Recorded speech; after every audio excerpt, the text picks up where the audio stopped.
Hi, class.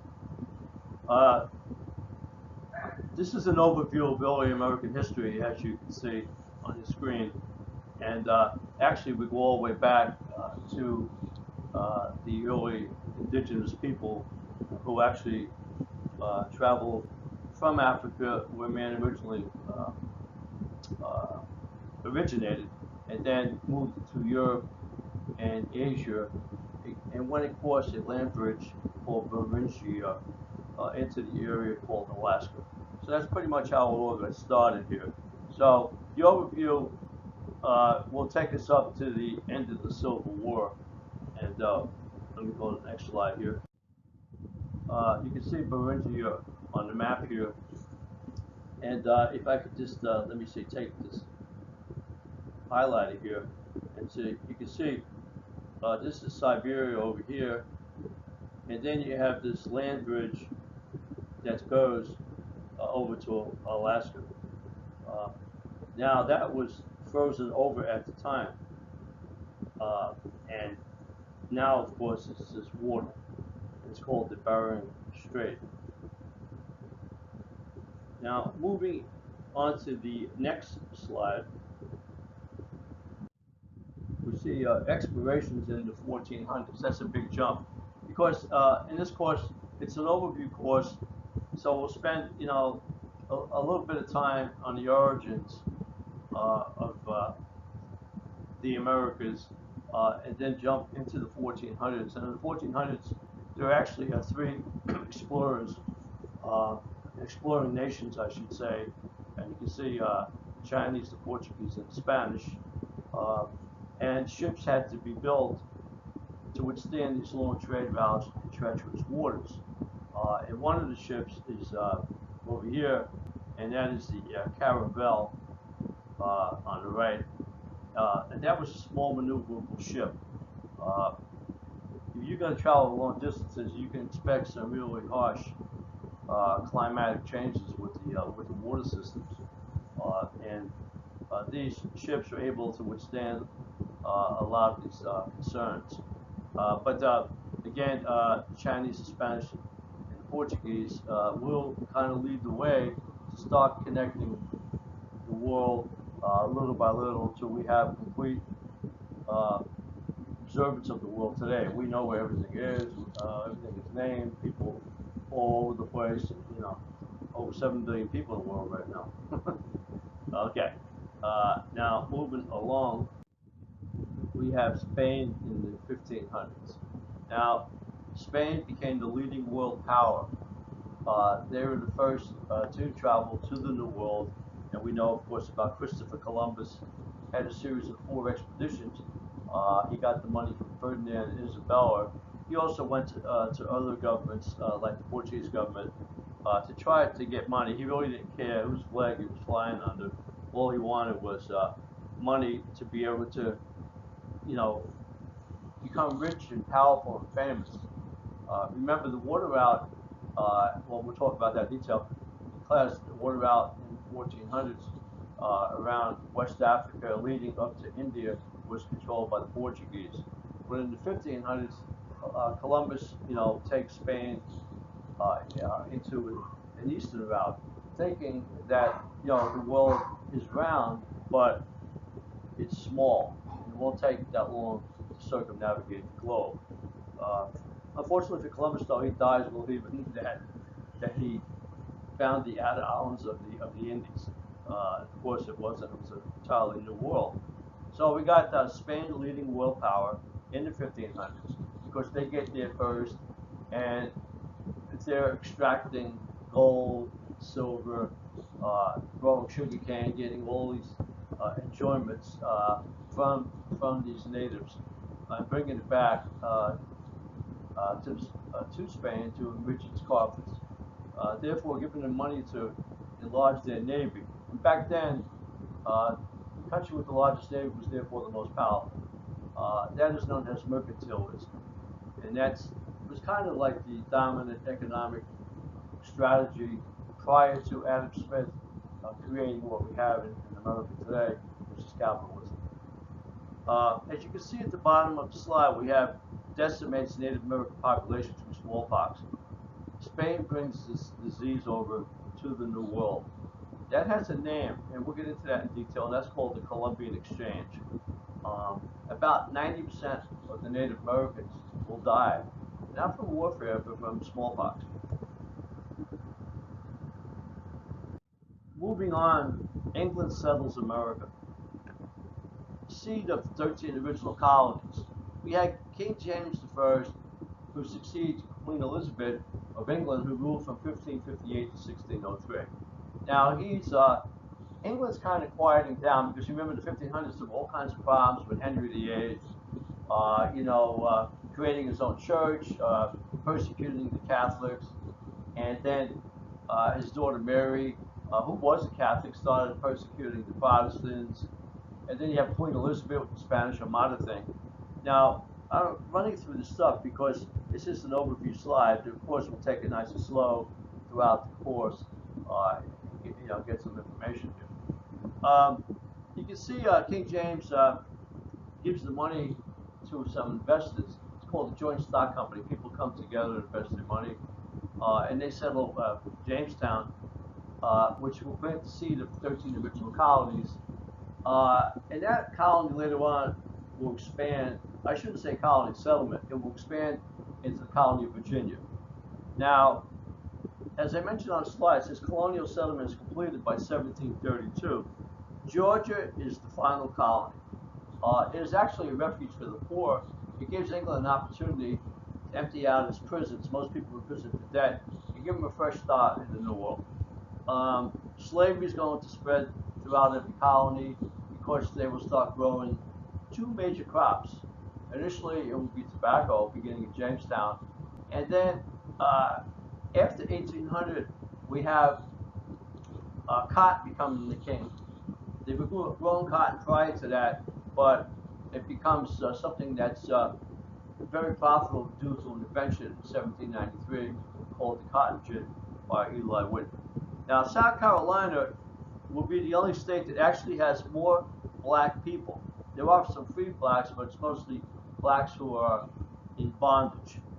And so there are more blacks in bondage living in South Carolina than there are whites. Now, the French and Indian War would jump to 1754 through 1763. There were a couple of little minor wars before that, like Queen Anne's War, for example. But we're not going to spend time on those. We only have 8 weeks, and it's more important to get into the significant ones that created the America that we have today. Now, the French and Indian War is key because it actually lays the foundation for the American Revolution. We have Native Americans fighting, we have French fighting, we have Spanish fighting, we have colonists fighting, we have British regular army fighting. And if you look to the left, this is the first political cartoon in the world. It was created by Benjamin Franklin, and it's known as Join or Die. Right around the time of the war, Franklin tried to get all of the 13 colonies to work together because they were acting more or less independent. But he realized that if they work together, they can improve their economy, the trade, and improve their relationship with Native Americans and protect themselves from invasion. But they would not listen. So they were kind of forced into listening when this war broke out. And it's going to break out over an area known as the Ohio Valley. It's sandwiched between the Appalachian Mountains and the Mississippi River. And then later on, 5 states will be created from that area. So I put here, internationally, it's, it's called the 7 Years' War. Because these countries like France and England are fighting, they're also fighting overseas, due to taxes by Parliament on the colonies to help pay the cost of the fighting. And that's going to be the primary cause of the American Revolution. There are many other causes, like Americans just wanted to simply be their own nation. Next, we have the American Revolution. You can see the buildup begins with the Proclamation of 1763. After the French and Indian War was over, Parliament passed an act restricting the colonists from moving westward beyond the Appalachian Mountains. The colonists didn't like that. They liked the freedom, but they wanted, But this continues with a number of parliamentary acts to start paying or help pay for the cost of the French and Indian War, Sugar Act, Stamp Act, Townshend Acts, Tea Acts, etc. Then we have this, in the 1770s, we have the Boston Massacre in 1770. It really wasn't a massacre. It started over people throwing snowballs at the British soldiers in Boston. Then the Boston Tea Party in 1772. Colonists are angry at England over taxes. So they they go on board a couple of ships and they start dumping the tea overboard. So England responds with the Coercive Acts in 1774, which really imposed harsh restrictions on the most rebellious colony, Massachusetts, and they wanted the colonists to pay for that tea. Now, the opening volley, the physical fighting, first begins at Lexington and Concord. That's after the Coercive Acts up in Massachusetts. And then Parliament and the government, Lord North, who was the Prime Minister at the time, and King George III, who actually assumed the throne back in 1760, well, they're going to pretty much declare the colonies legitimately, legally in rebellion, right around June or so, when Bunker Hill breaks out in 1775. Now, we'll talk about some of the battles, Ticonderoga and Saratoga and all that. The trader, situation with West Point under Benedict Arnold, and a couple other little tidbits of information. And certainly the Yorktown, which is the final major battle, which occurred in 1781. But it takes a long time to sign a treaty, and they drag it out. There's a lot of parties involved. And that would be the Treaty of Paris in 1783. Many treaties were signed in Paris over the centuries, including the First World War. We have the Treaty of Versailles, which is that beautiful palace over by Paris, in 1919, and the First World War. Now, there's a little YouTube thing here. If you're interested, you can copy and paste that and get some more information. Next, a new nation. Now, in 1783, we had the Treaty of Paris for England. The most important stipulation is that England recognizes America's independence. Okay, boom. Next day, they're back trading again as if nothing ever happened. This is so weird. We do that all the time. With the Vietnam thing, Richard Nixon, said, why don't we trade to Russia and China instead of killing each other? They were happy. And again, we have another Treaty of Paris ending the Vietnam War. They start trading. We're selling wheat to Russia because they couldn't feed their own people. This is the world we live in, ladies and gentlemen. But the United States, we had the Articles of Confederation, which was actually created while the American Revolution was, going on. The Continental Congress, our government during the war, had created a committee to write something down, so we'd have legitimacy to our government. So the Articles of Confederation had a lot of problems.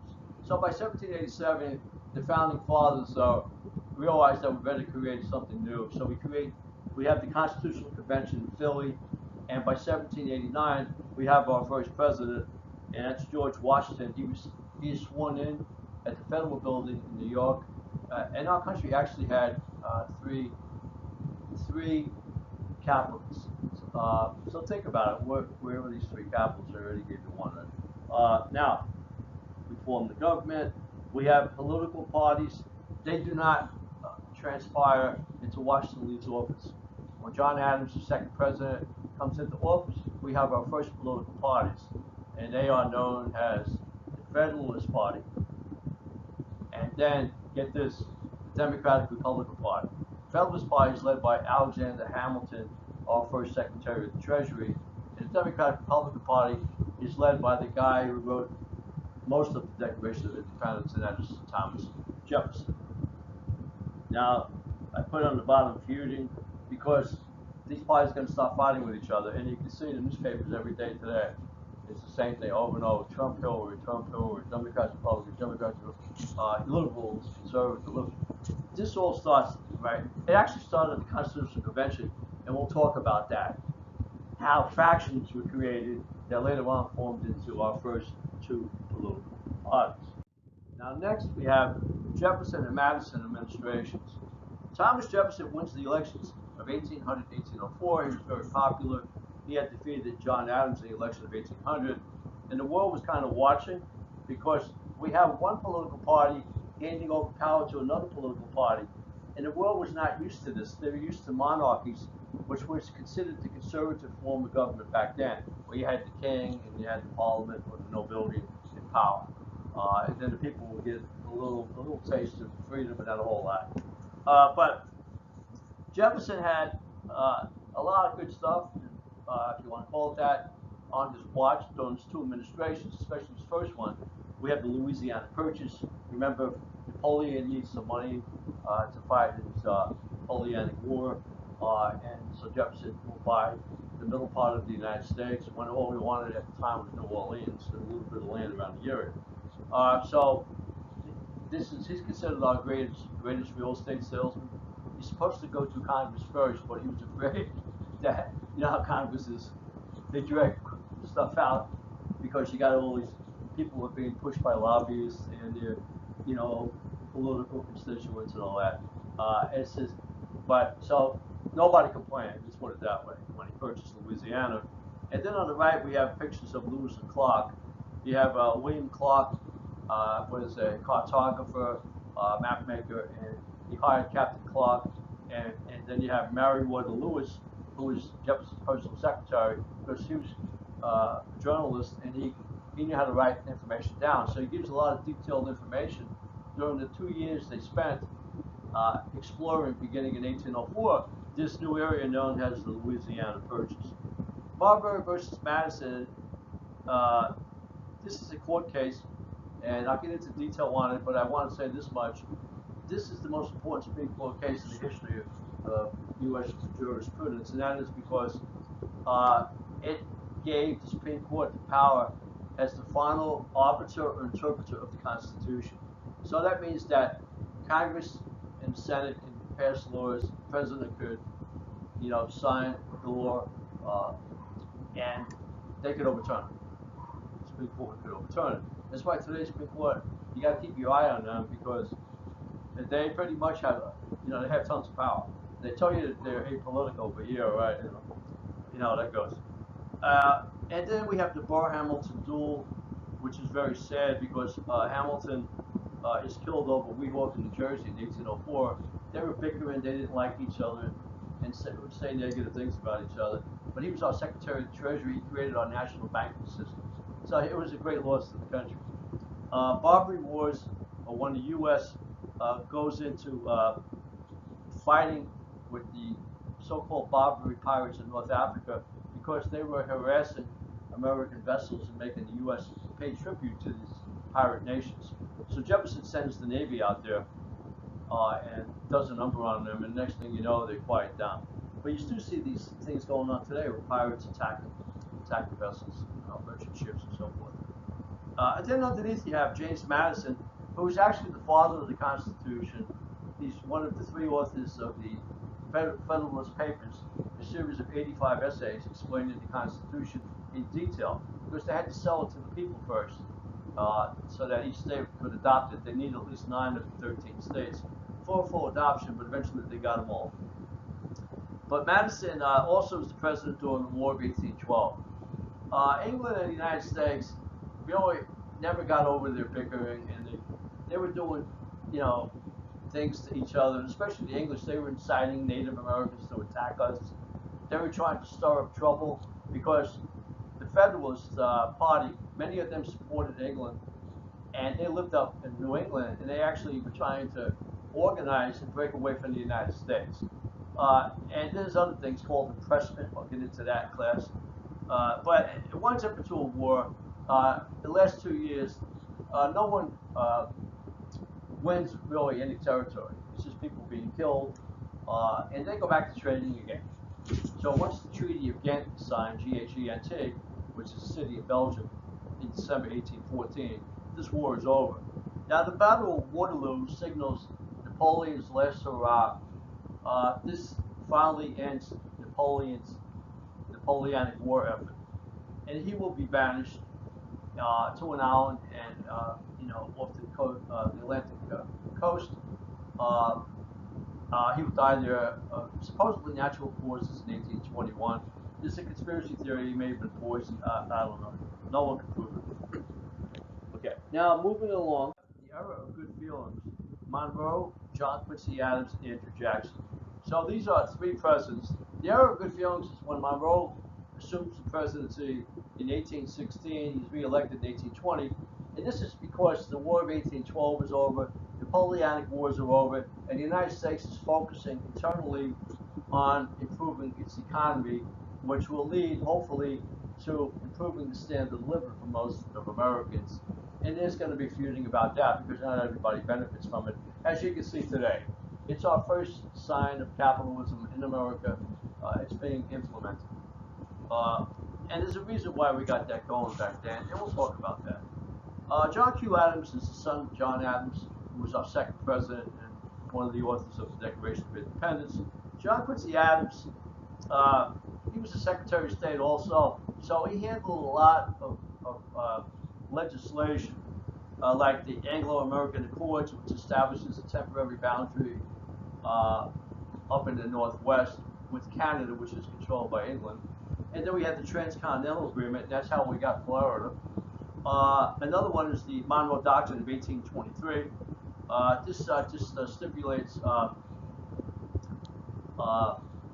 the United States, their position about European powers coming into our area and trying to take over territory that we're not going to stand for. Yeah. Now, John Quincy Adams, I put the corrupt bargain of 1824. This is a scandal, and I'll get into that in detail. But this scandal ruins his chances for re-election in 1828. Out of the scandal comes a new party. It's known as the Democratic Party. It fields its first candidate, and he is the first president that came from the common people. Everybody else is from the elite, and that is Andrew Jackson.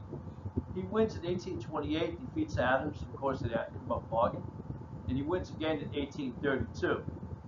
But Jackson will have his own problems. When he talks about things like it supports the Indian Removal Act, which, for example, leads to the Trail of Tears. That's like in 1837, 1838. But it emanated from Jackson's early administration. Now, the Trail of Tears, you can see what I wrote down here, over 20,000 Cherokee Indians were forced to march westward along the Trail of Tears. About a quarter of them died along the way. They were forced from the eastern seaboard so they could put mites in the area across the Mississippi River into an area known as the Oklahoma Territory. And that's where they will create the first reservation. Illegally, reservations were known as prisoner of war camps, POW camps, prisoner of war camps. Okay, moving along. What happened here? Let me stop this a second.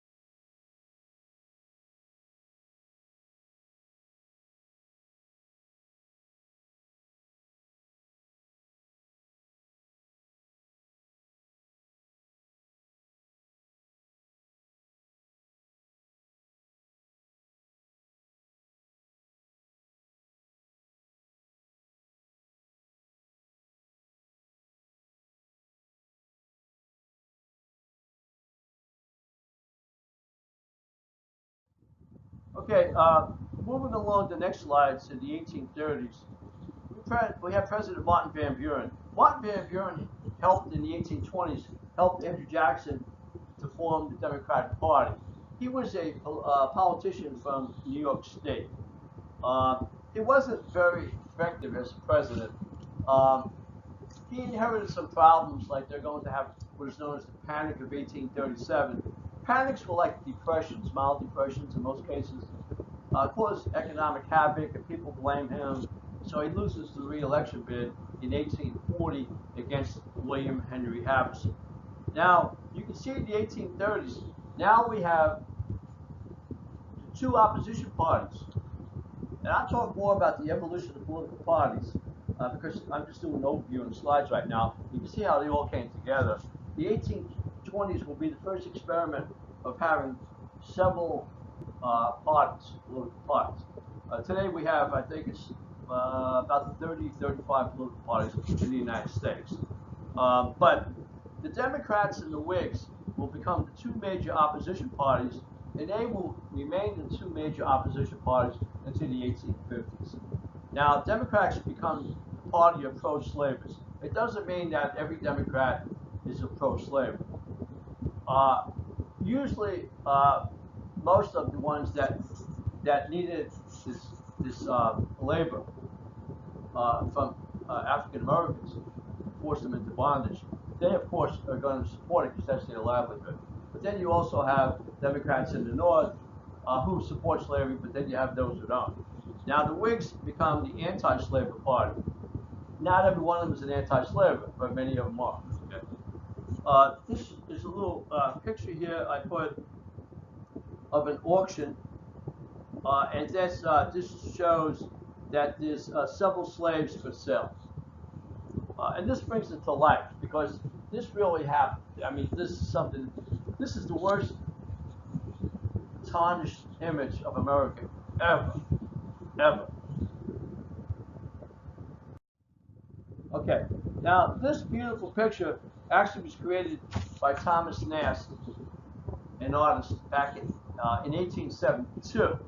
But historians associate it with the 1840s because this is when we first begin that Go West Young Man expansion to the West. We need to connect America from the Atlantic coast to the Pacific coast, create a permanent border down in the south by Mexico, and create a permanent border up north along Canada and the U.S. So James K. Polk waves the banner of manifest destiny.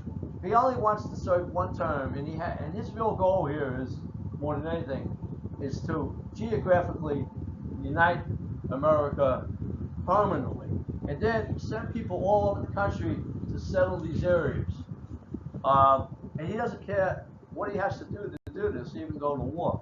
So Polk, what's going on in the 1840s? We have Texas independence.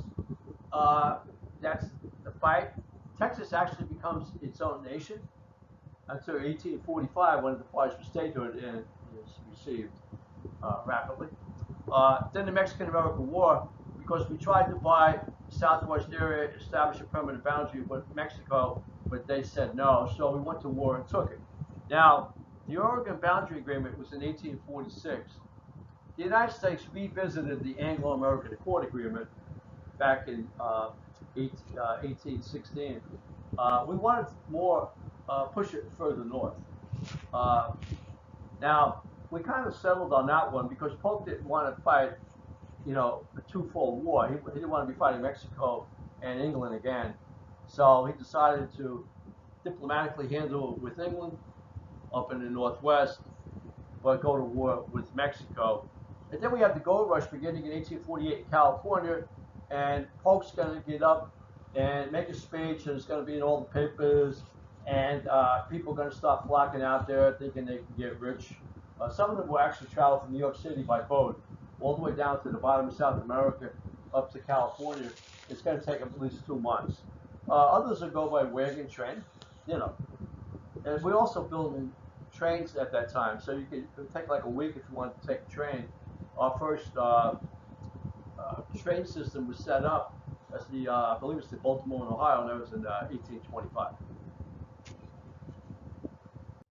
Okay, now we have the 1850s build up to the Civil War. Now, these presidents are weak. They're all weak. They're kind of like giving in, and a lot of different things are going to be going on. A lot of acts are going to be pushed through to tried to hold the nation together. But the problem is, after the Mexican-American War, we have all this territory acquired from Mexico, and it really starts to be a major problem because now you have the anti-slaves and pro-slaves fighting over the territory. Should this piece be slave? Should this piece be free? Free soil, I call it, no slaves. This is going to lead to the American Civil War. Okay, so we got Millard Fillmore, Franklin Pierce, James Buchanan. We had the formation of a new party, the Republican Party, in the mid-1850s, replacing the Whig Party. A lot of the Whigs came into the Republican Party, and they will field the first candidate, John C. Fremont, but he does not win. But Lincoln is going to be the Republican representative in the election of 1860. He gains national fame from the Lincoln-Douglas debates, a series of 7 debates up in the state of Illinois between Judge Douglas, who was a pro-slaver, and Lincoln, who was an anti-slaver. So outside of Illinois, people didn't really know Lincoln, but now they're going to know him very well. And he wins the nomination in the election of 1860. But then all hell breaks loose. There was a little, this is a little manuscript here written by Lincoln, his speech, one of his speeches, and this is, he read this a few times during the Lincoln-Douglas debates, and it says Lincoln opposes slavery. Okay, moving along to the next slide. This is the last slide, and it says the Civil War 1861 to 1865. The picture on the left shows Fort Sumter. This is where the fighting begins. It's a federal arsenal. And the Confederacy, of course, South Carolina is in the Confederacy. It's the first state to secede from the Union. Once Lincoln won the nomination in November of 1860, South Carolina pulled out the following month because they felt, well, Lincoln in power, you know, that slavery is going to die. So they figured, well, the next best thing is to secede from the Union and form the Confederate States of America. So the Confederacy over here, you can see it's created. I put some stats down. I'll just read this one right here. This says roughly 1,264,000 American soldiers have died in the nation's wars. 620,000 in the Civil War, and 644,000 in all other conflicts. It was only as recently as the Vietnam War that the amount of American deaths in foreign wars eclipsed the number who died in the Civil War. And that's pretty much it for the overview. And once the Civil War is over, then America goes into a new period called Reconstruction, which is rebuilding the South physically and helping the African Americans through Amendments 13, 14, and 15 to end slavery, give them citizenship, and the right to vote. And that started out wonderfully, but then turned into a nightmare, which does not terminate until Lyndon Johnson becomes the President of the United States in the mid-1960s after John Kennedy's assassination. Thank you, and have a wonderful